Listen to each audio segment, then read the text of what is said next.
Welcome to the first episode of Five Boys and a Business. Thanks for watching, everybody. Good night. No, go ahead. It'll be around all week. Okay, everybody. So we're here with the first episode. We got Harrison, who's the fifth boy. You guys might have seen the promo video that went out. And of course, my whole thing was, it says 5 boys and a business. And there were only, if you're counting, 4 on the video. So it's because the fifth boy was Behind the camera. behind the camera. So we brought that up to the producer, the one behind the camera, and The fifth boy. He assured us that it wouldn't be a problem. That it wouldn't be a problem. But I was like, yeah, but people can count. See, and there's only 4. So I where's think the all other of you one? should, like comment in and be like, "Who's the fifth boy?" Are you pregnant? No. And so Harrison's the fifth child, clearly, and he's the mastermind behind all of the craziness. So yeah. And does all the video edits and comes up with the creative ideas. Harrison, you can say Creative hello. genius. Say hello to everybody. Oh my gosh. That's. Harrison has a PhD in mumbling. He always has. Hello, everybody. Mr. Caveman. There he is. Yeah. Okay. So. Let's talk about this weekend. Well, I mean, I thought maybe we'd give everybody like an idea as to like what it is we're going to be talking about while we're doing the podcast. Go ahead. Go. Name one thing you're going to talk about on this not this particular podcast, but the podcast in general. What are you hoping to impart out and put out there in the world? The goings on of our family, our business, the collective chaos that contributes to both, and why that makes this entire experience so much fun. Usually. You said that sarcastically. What? The entire business. So much fun, as if somebody had to like convince you. Somebody's down there at your ankles, like squeezing your ankle. Is the Freud slipping out? So much fun. Oh, it is fun. It is fun. Yeah, it is so much fun. Absolutely. You're lying now. No. You love working with me every day. Of course, I love working with you. Absolutely. That is one of the most common questions that I get. Is that when I say, "Oh yeah, my husband works at the business," and they'll be like, "Oh, how's that? Working with your husband every day?" Oh. I don't comment. And that's what she lets off her collective groan. Oh, don't get me started. No, I say it's awesome because it is a way of us hanging out together. Like, yes, we're working, but like we're spending time together. Right. And I think for so many people, a lot of people are probably like, well, when their next comment is, "Oh, I don't know if I could ever do that." Like, be like one of the doctors had mentioned that the other day. Like, I don't know if I could work with my husband. And how many? For me, 50. 50. They're not listening to my story. Oh, sorry. Okay, so I'm saying that you, like, this is about you and your awesomeness. Like, you should feel really good that I'm saying that about you and you're not even listening. Anyway. I am listening. That's part of what makes us successful is because you don't listen to me sometimes. I think if you sit on the I do listen. I just have a pretty strong filter. Right, exactly. You're like, sounds good. Oh, my God. And then when you see the bill come through the mail, you're like, what did I agree to? That's right. Anyway, back to, I was thinking that, it is fun working with my family and I think you're really good at your job and then not trying to do our job for us, like as veterinarians. Oh, yeah, clearly. No, but I'm saying like telling us and dictating to us how we could do our job. Like, trying to like, some people I think would micromanage that aspect of the business. And I think that you're really good at, staying in your lane, if you will. I think. I've taught him well. Stay in his lane, goddammit. No. I'm just kidding. Viewership. No. Anyway, that's one thing. So we're going to talk about that, like the business, right? And like working together. Yeah, of course. Absolutely. See, you're just nodding and agreeing again. No, I'm not. I'm trying to, okay, anyway. And we'll talk about the boys. The boys, yes. And we'll talk about, maybe I'll talk a little bit about, not that I don't know if anybody would want to know or not, but what it's been like working as a mom and like working so many hours and then the boys growing up and then, those feelings all the time when I would tell you, like, I don't feel like I'm good at anything, and like how we navigated all of that. Because I think there's other people similar to us. Oh, I don't think it's an uncommon problem at all. I mean, a problem today at all. I think that probably dual income families are much more prevalent, certainly than I think than when we were growing up. I mean, I think a lot of that has to do with generational shifts, things like that. I think this is more of an economic argument, but I think that things have become so expensive that it's hard. It's hard to to have that standard of living and not have that sometimes, depending on where you live and your choices and things like that. But it is tough. I'll give it to you there. It's tough, for sure. And then we can have some special guests. Of course. Run other businesses. Yeah. And see how they do it, how do they manage it, and that kind of thing. You are having a special guest on at the end of August. Yes. I'm sorry, what was her name again? Stacy. Stacy. From Iris the Blue Great Dane. Yeah, the Great Dane. Yeah, she said yes to that? Yes, she did. Oh, terrific. Okay, yeah, because we're going to talk to her about how she kind of like got started and runs that whole aspect of, her career and whatnot. So that'll be interesting. I think a lot of people will find that interesting. Yeah, I think those profiles are always really good, for sure. So, okay, well, let's talk about what we did this weekend. Why don't you tell everybody what it was? We decided to go to Tennessee. I'm from East Tennessee, for any of you out there that don't know that. Grew up mostly in Knoxville. I grew up in another town, Roane County basically. It's about 40 miles west of Knoxville until the mid-'80s. Went to high school at West High School. Shout out, West High School, Go West Rebels. High School.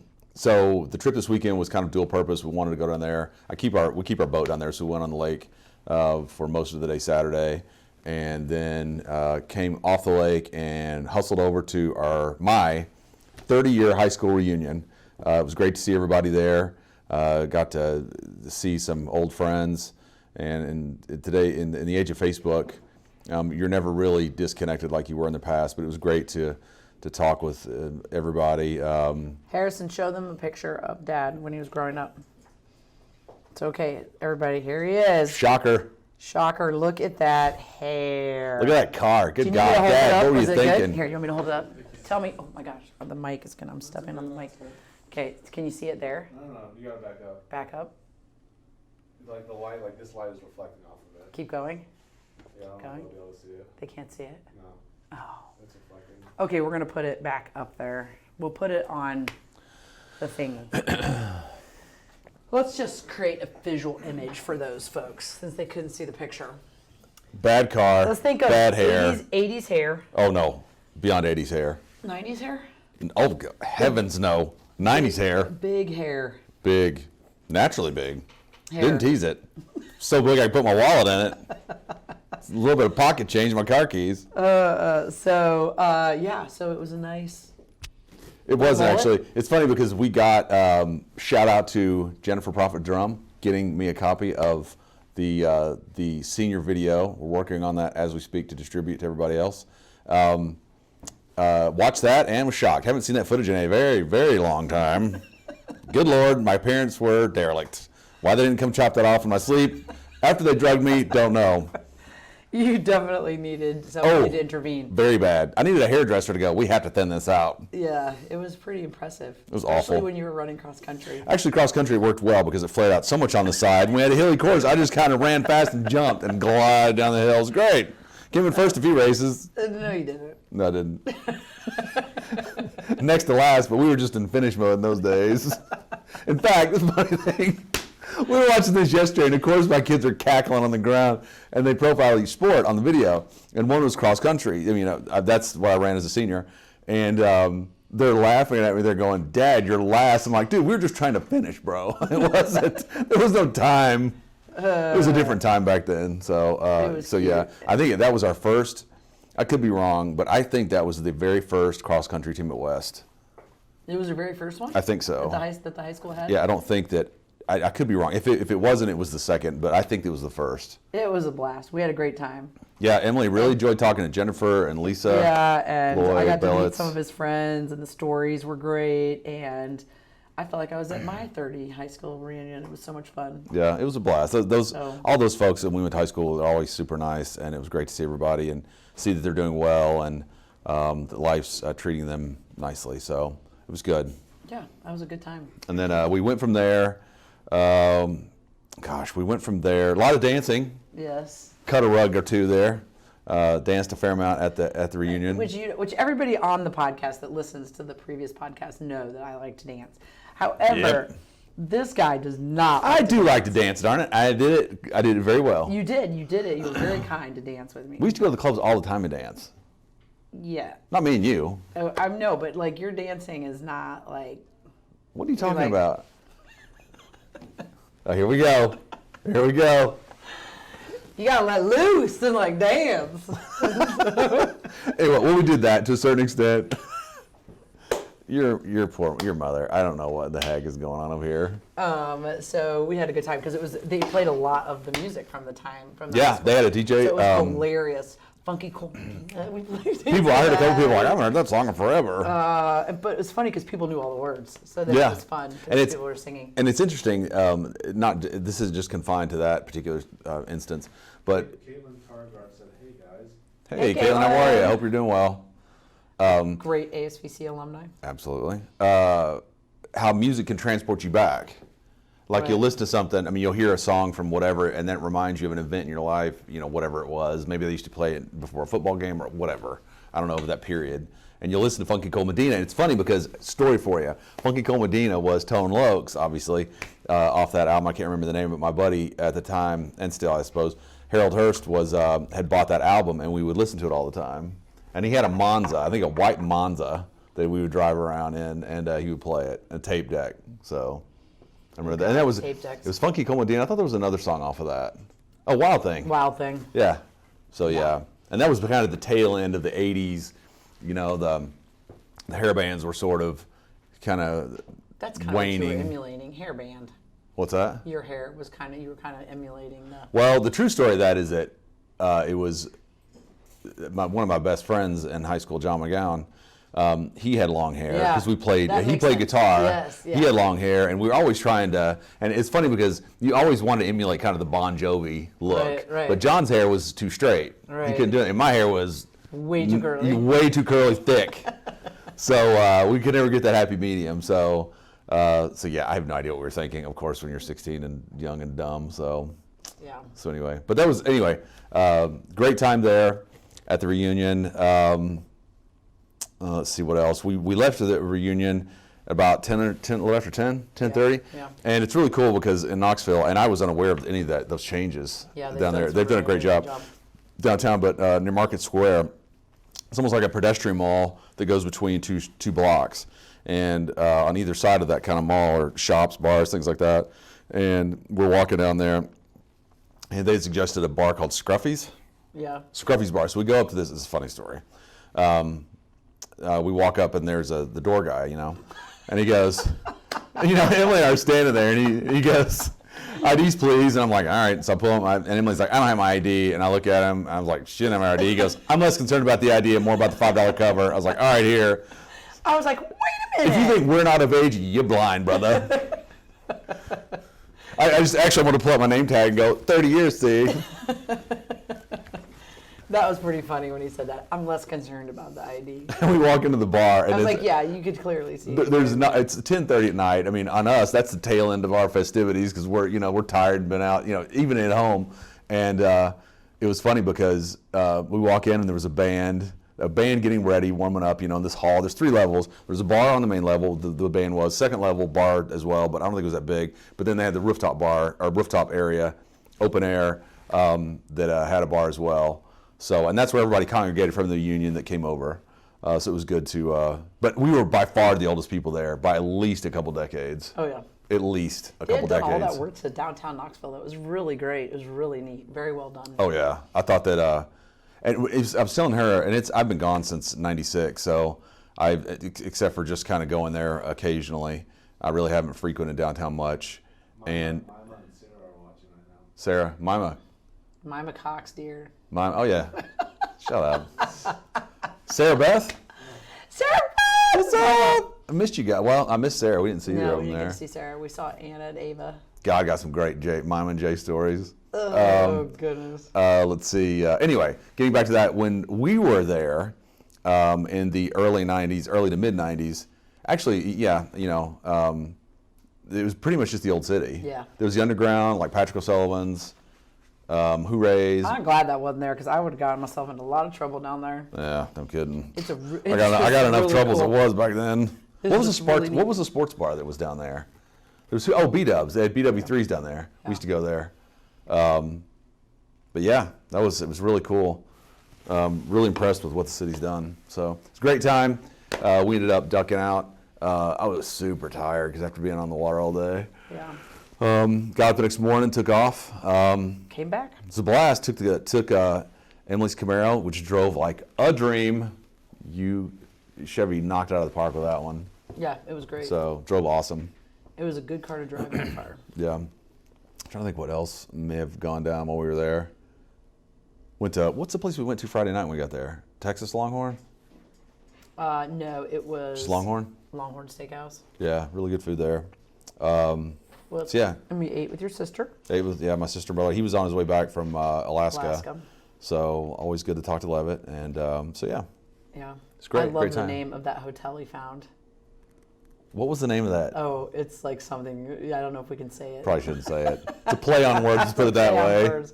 Exactly. I think the name of it was... Yeah, can't do that. Maybe we'll put the title up there if you want to read it. If not, avert your eyes. Oh my God, it was hilarious. Yeah, it was what a great play on words. It was awesome. Don't you think? Yeah, oh yeah, absolutely it was. Let's see here. So, what are you working on today here? What is your challenges in your workday today? Oh gosh, what? How long you got? Well, we've got as much time as we need. Challenges I'm working on today. Yeah. Oh gosh, I don't know. The everyday challenges. It's mid-month. You have a lot of things going on. This is around the time of the month when I start to plan, do projections for the end of the month.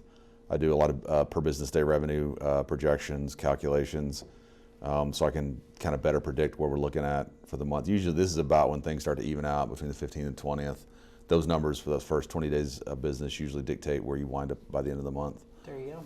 So, I mean, I do that. I mean, I do that weekly, but, so yeah, I mean, all the other things, we always have legal, financial issues that I'm looking at. So yeah. How about you? What are your challenges? How to manage your awesomeness? I must have heavy crossed the bear, I know. Yes, exactly. No, just my regular stuff. I use Mondays as like Oh yeah, you're kind of off Mondays. leadership meetings and business meetings and Right. stuff like that. Tell everybody. Do you know the story where we got the name, the All-Star name? Tell everybody the story of how we figured out or how we chose All-Star as our name for the logo. Maybe we should spend a few minutes in this podcast talking about the history of the clinic. Sure. Well, I think we probably need to start off and start with Emily's history as a Division I athlete, a superstar. Are we starting with that? Well, because that plays into There's this, nothing- and no, it yes, doesn't. people, yes. No, What? it doesn't really. I mean, okay, stop being modest. They still ask for your autograph all the time. Yes, they do. I got a letter in there right now. Okay. I said we're not doing this for free anymore. It's $10. Okay, listen. So where did the name come from?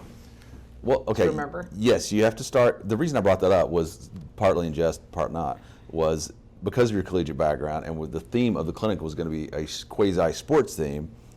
I think your dad suggested, why don't you call it All-Star Veterinary Clinic? Right. And that's what we've done. We have a lot of sports memorabilia stuff, a lot of Tennessee. Kind of scattered throughout the. Yeah, I mean, it's not like but it's pretty, it's obvious that it's a sports theme. But that also, though, I mean, all-star of the sports aspect, but also from a customer service, medicine, we wanted to be the best.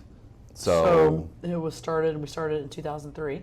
2003, the idea probably Do you started. remember when we went into the Bank of Indianapolis to get to talk to somebody about setting up either the account or something, and Holden was in a carrier, like an infant carrier? Yeah. Do you remember that? He was born 2002. He was just a baby. Remember, we had to take him with us to the meeting because I think the other two kids were being watched by somebody. Yeah, Harrison and Trevor. So then we took whatever the hell his name is, Holden in the infant carrier, and we were in there. Remember, he puked everywhere. Oh, I don't remember that at all. You don't remember that? No. Yeah, and so we had A lot of fun times starting this place up, Oh God, yeah, I remember that. And then, how did we? I'm trying to think of fun history things about the clinic.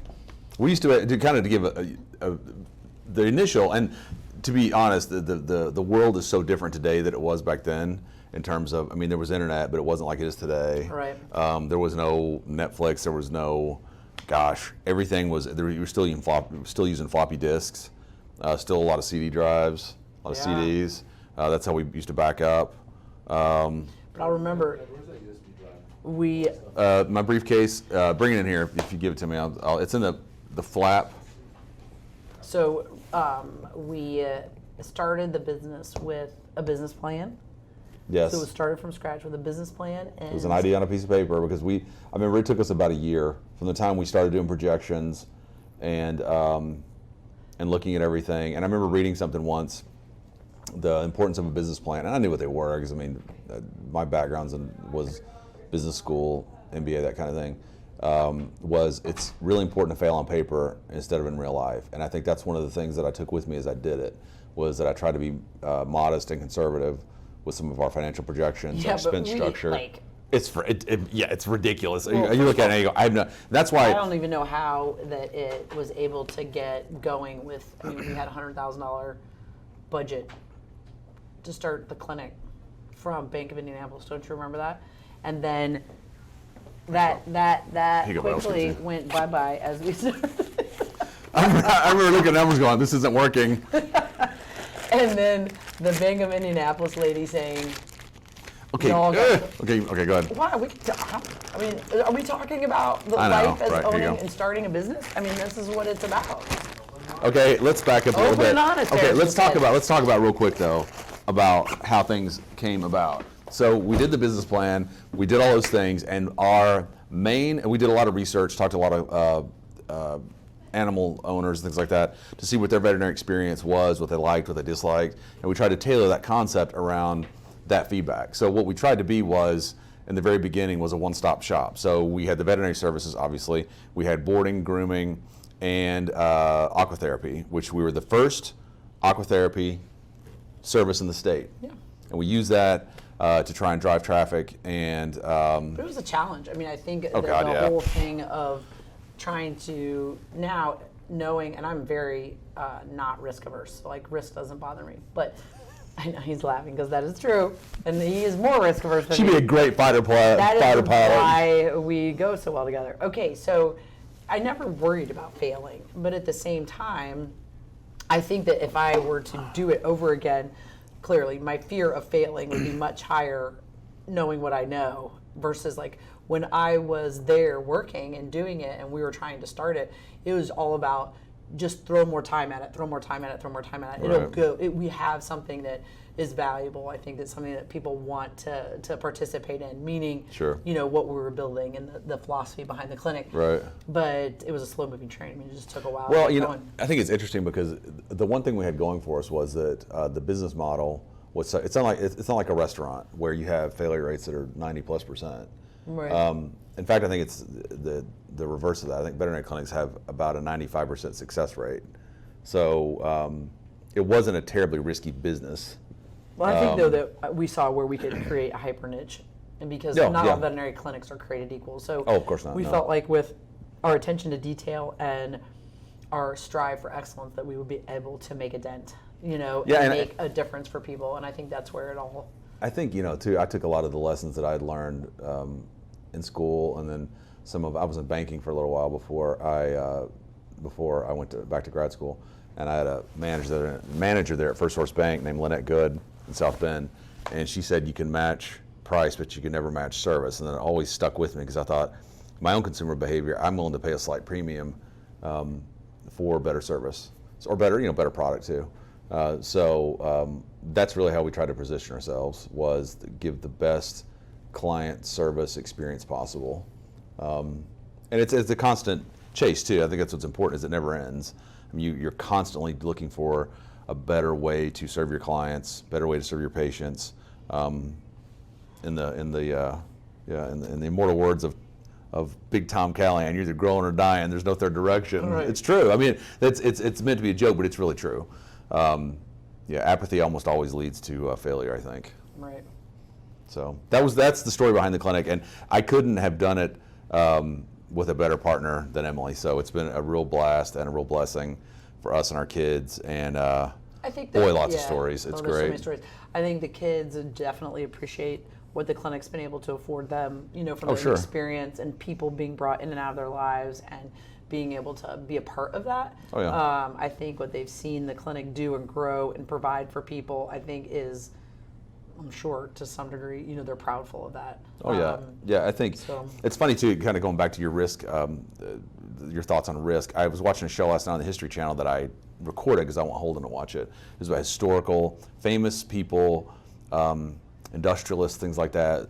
One was the guy that started Heinz. Yeah. The guy behind Kellogg's Corn Flakes. Gosh, what was the other one? Guy behind Coca-Cola. Mm-hmm. And like what went on. I mean, and what I watched a little bit of it last night. And what I took away from that was that you don't have forward progress without risk taking. And the people and some of these guys went bankrupt 2 or 3 times before they actually hit it big. Right. But that was they kept constantly chasing the next thing until their efforts paid off. And I think that's an important lesson because it's so easy to play it safe and just say, well, and Harrison's cringing before I say that. I'm a big Gary Vaynerchuk fan, and he said one of the worst things in the world is regret. He said go to an old a senior living home and see the regret, talk to them, and one of the more common themes is regret and how they wish they'd done X, Y, or Z when they were younger. Yeah. So that's kind of the mantra we try and live by, I think. Well, and I think so many family members have contributed to the success of the clinic. Oh gosh, yeah. Your mom and dad. Actual hands-on, or via praying for the clinic, or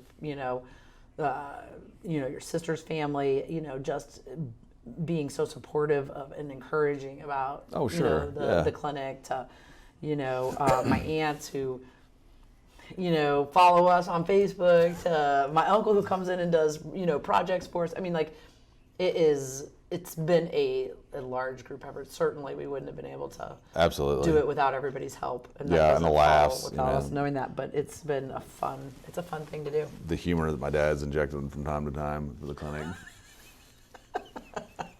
Inadvertently.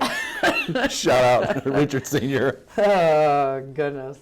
So, okay. So what else we got? Well, to people that don't know, let's just real quick say, the clinic is right now it's about 6 doctors. 6 doctors, yeah. About 35 or so people, collection of part-time and full-time.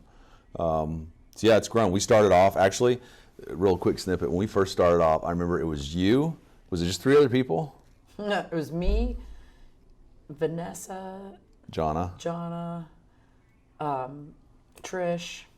Yeah, but she didn't stick around though, I think. No, there might have been, and then somebody and we worked. We worked 7 days a week. Yeah, we worked 7 days a week. Because Emily we used to be open on Saturdays from 7:30 or 8 to 12. Mm-hmm. But Kent, we had our boarding 14 runs, so that was 7 days. So I remember coming up here and working on Sundays. Do you remember when you got What? So, I remember you were working in the kennel, and you got chased up onto the countertop. I wasn't chased up on the countertop. All right, backstory. Somebody called in sick, which is always the worst times. You get those calls at 6:45. They're like, I can't come in. So I was like, oh my God. So I get out, bleary and come into the clinic. I will keep things anonymous, but there was a dog that I wasn't aware that didn't like dudes.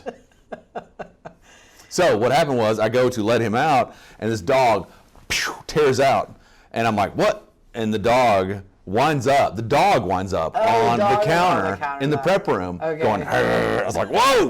This will rip my head off.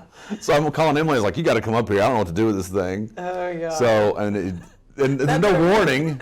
I'm like, what? Remember the other time you got bit in the calf when you were just like? Some Scotty goes up. I'm like, what? I'm not getting paid enough to get bit. Oh my God. I didn't do anything. I walked in the play yard. I just walked in there to do something. It laid into my, it wasn't my calf, it was the side of my. Your leg, yeah. Man. Oh gosh. Not cool with that. Not cool at all. You just must not have been, having error. I was trying to think there's something else. We used to have these 2 dogs. I won't tell you their names either. But it was same family. And we just had to leash walk all of the dogs before we had the cage outside. And when I would see them on the schedule, I'm like, oh no, because they would not go to the bathroom outside. So you'd come in the next morning and be dealing with horrific. It was awful because they would go to the bathroom in there and they would just be everywhere. And I'm like, I'm down there scraping up waste one day, going, I went to grad school for this.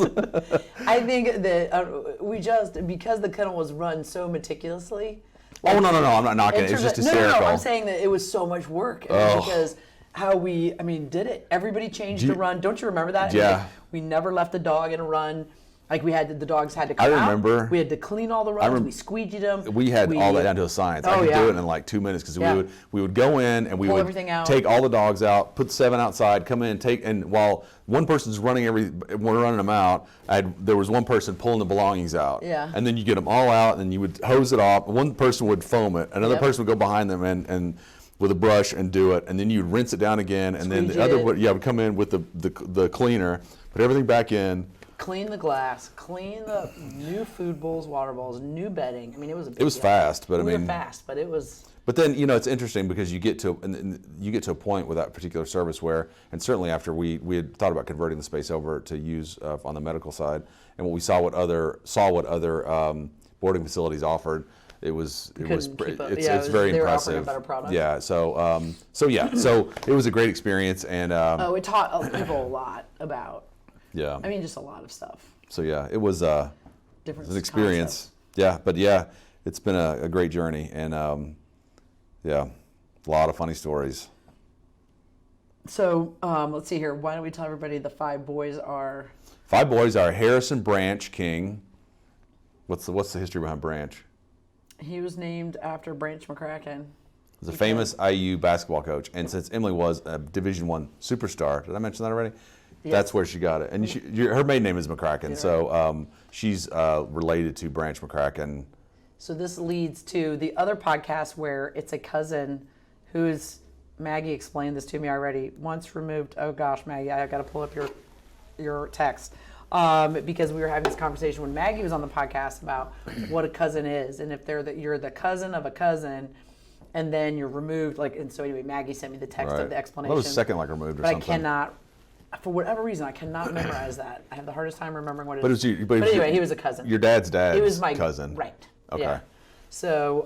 So your dad's one of his parents must have been brother sister. Along those lines. Yeah, it was something along those lines. Okay. But anyway, so at Assembly Hall, the basketball floor is called McCracken floor. Oh. So and this even I've lived here for 20-something years. That's at Bloomington? Yes, love, that's Bloomington. Well, I've never been there. Yeah, that's okay, but you should still know that because you're really a Hoosier, even though you're still a volunteer. Okay. So you have... We never got into basketball in Tennessee because we were always terrible. I know, but you're not anymore, so now you need to know. So there's that. Cute condescending voice. So Assembly Hall, the floor is called McCracken floor, and so when I was in high school, I really wanted to go to IU initially because I was like, oh my God, how cool would that be? Right. I'm McCracken playing on McCracken floor, but their program just wasn't. Could you play there? Oh yeah, they weren't good. Oh, okay. They were not good. So they weren't a top 20 school. I really wanted to go to a top 20 school in the country. What was James Madison? We were right there, so we were ranked 20th, 21st. Oh, okay. So, and we were even in the top 15, at some point. But what year did you guys go to the Sweet 16? My junior year. Junior year, okay. And so I didn't go because I really wanted. That. When I was in high school and we played against, back then, everybody in the high school, regardless of what high school or the size of your high school, you all were fighting for one high school championship. They did not have it in classes. So every school, depending upon size, that was what was so awesome about it. And I get why they did what they did. But anyway, so we were all, and so then our sectional was made up of Westfield and Noblesville and I can't remember who else, but Noblesville had more talent than we did, so we never got out of sectional. But we were probably one of the... Really? Carmel wasn't? Because we were playing Noblesville now. It's a little bit different nowadays, but so we were like a top 4 school in the state in terms of program, but we could not get past Noblesville. That's surprising. I had fought that my whole high school career, and I didn't want to keep trying to. I wanted to have a program that was established that had success. And so I wanted to go to a place where they were successful. It's so different. Her high school experience was completely different from mine. She's worried about going to top 20 school. This guy was worried about getting that fire order out before the waitress yelled at you. With my long hair and my chef hat, Dale's on Bearden Hill. And the expediter going, "Where's them fries, fella?" Oh my God, I could just hear Jennifer talking over the weekend, and she was like, I can't imitate her voice. I gotta try, because I just want to listen to her all night long. She's talking right. Oh, honey, Like, she had a child when she was 41 or 42. And I did too. So we immediately connected because she's been asked before, just like I have, oh, is that your grandson? And she's like, listen here. Doggone it. She used more explicitives than that. Right. And she would say, and so she said, oh my God, you had a baby when you were 42 or 43? You are a woman of my heart. And I was like, I love you too, girl. So anyway, getting back to the distinctions in high school experiences. Connected. And so anyway, we were laughing. This is leading to a different story because Okay. I was in my backyard and I was outside with Calvin. All right. And somebody from AT&T came up to the back fence and Calvin's running around in his shorts, or his underwear. I don't know. That's what he always did back then. Hopefully one or the other. And he came around the corner and the AT&T guy goes, is that your grandson? And so I have that story too, where somebody asked me if that was my grandson. And so when she said that, I was like, praise the name of Jesus. It is not just me. There's another mother who's been said that that's your grandson. So I thought. There you go. Shout out, Jennifer. I thought it was Shout out to really, you. really funny because, yeah, she used a little bit more harsh language when she told me. She goes, no, I birthed him. Her daughter started crying. Okay. So her daughter was in the grocery store with her when this happened, and her daughter was actually pushing the cart that had the baby in it. And so then her daughter heard that, and then the person saying it was saying, oh, so this is your daughter's baby, basically. Right. And then that ruined the relationship between those two because the daughter didn't want to have anything to do with the baby because she was only like 13 or something. It's so funny now, though. It's interesting because you'll go back to Our Lady of Grace, and you'll see, Calvin still goes there. He's in the 2nd grade, and you'll go there and you'll see all these young parents. You go, what are you, like 15? I mean, they just look so young because, they're like, I'm sure we were with Harrison. Harrison, did that ever happen to you when you would have Calvin, they would assume it was your child?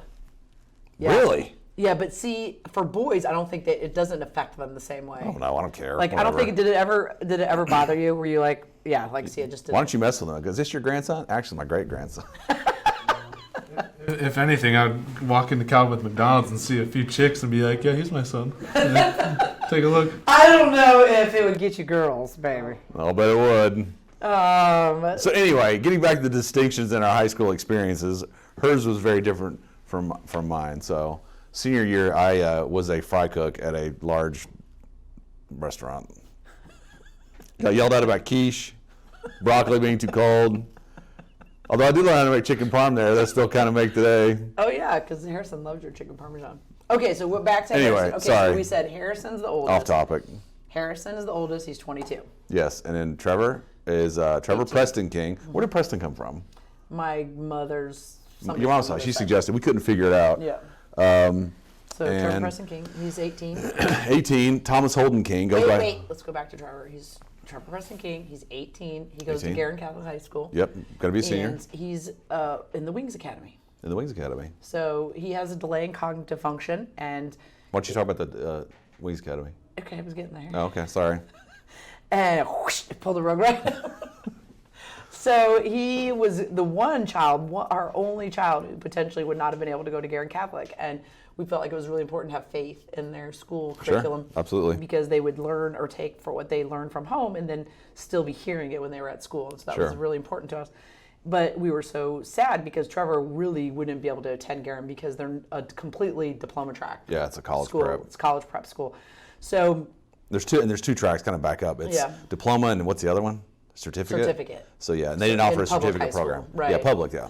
So Kelly Wilson, who's known all the kids, is in charge of admissions at Garin, and said, "Why isn't Trevor?" And then we explained everything, and Kelly Wilson was instrumental in getting a conversation started with the principal and the resource people at Garin Catholic, and they created this program. Just ran with it, and Trevor was the pilot student, and so we now have a certificate track program at Garin Catholic for children with cognitive disabilities that want to attend a Catholic school. There's no other faith-based school up here for children with cognitive dysfunction. There you go. And so we're really proud of that.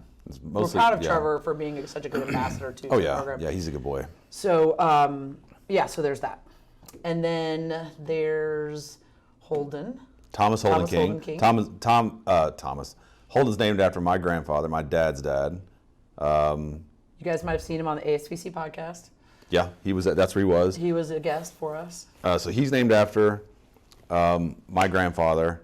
He goes by Holden, which happens to be my dad's mother's maiden name. Her name was Effie Margaret Holden, from northern Georgia. And your middle name is Holden. I'm Richard Holden King Jr., which means my dad is Richard Holden King. Yes. So that would you think? So things aren't that backward Holden, down there. I always like the name Holden, so that's why I wanted to call him Holden. Yeah, Holden's cool. We really call him Holdy.